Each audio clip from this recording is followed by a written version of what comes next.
Thank you, Madam Speaker. I come to the House floor as a result of a town meeting I had in my congressional district in which I heard from the Harvest Christian Church. It goes to the point that the United States and India, as all of us know, are the world's two largest democracies. However, although the Indian national government guarantees religious freedom, in many of the provinces, oppression and persecution still exist, and I want to bring that to my colleagues' attention this morning. Harvest Christian Church in my home district has worked closely with many church groups in India. And as I mentioned during my last town meeting, the pastor, Crow, shared with me some of the disturbing things that are happening there.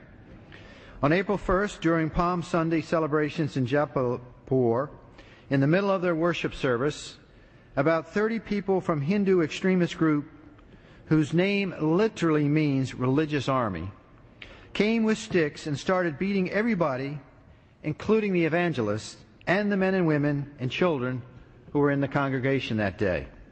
The pastor was badly beaten and suffered severe head injury.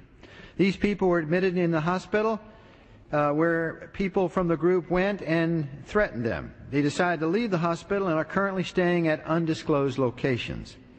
The attackers remained unpunished for these crimes. In fact, that day, no one from the government condemned the attack or sympathized with the victims or the terrorized Christian community. Not to speak of offering any relief to the family that were affected by this terrorist group.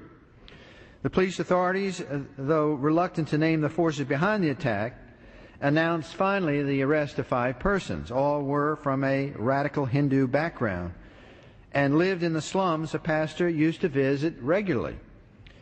Persecution such as this is not uncommon in India, and these sorts of attacks are not isolated incidences. My colleagues, in another example, a mob of around 50 Hindu extremists surrounded a house church the night of April 22nd and began shouting derogatory statements at all the worshippers in the church. Terrified believers in the church shut the doors. They phoned the local police and asked for help. 2 policemen arrived and 2 pastors to the police station. En route, a few activists began beating and insulting the pastors and 4 other believers who had accompanied them, as the police officer simply looked on. Quote, at the station, the police shouted at the pastors, and the extremists who were present made accusations that the pastors were forcibly converting people, inciting the people to stop doing Hindu rituals, and to remove pictures of Hindu deities from their houses, end quote. George said. The tirade continued until 3 a.m. when the pastors were jailed, not being released on bail until April 25th. The police inspector stated the pastors were charged with promoting enmity between different groups on grounds of religion and, quote, deliberate and malicious acts intended to outrage religious feelings or any class by insulting its religion or religious beliefs. While there is ongoing violence against Christians in India, the good news is that it is endemic and the number of incidences are not increasing.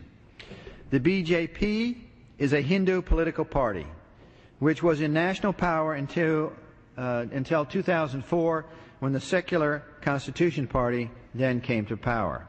However, they still retain positions of power in some states, and it is there where the majority of attacks against Christians occur.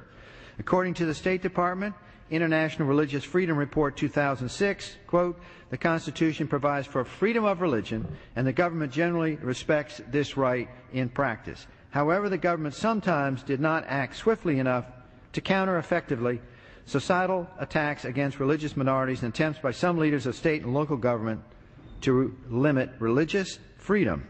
Despite government efforts to foster communal harmony, some extremists continue to view ineffective investigations and prosecution of attacks on religious minorities, particularly at the state and local level, as a signal that they could commit such violence with impunity, end quote.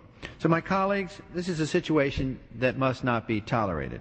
The frequency of these attacks and the lack of prosecution of extremists who perpetuate these crimes are in direct opposition to the most basic tenets of our democracy and surely the democracy in India.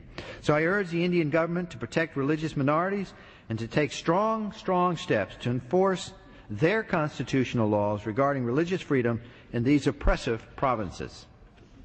I yield back to Don.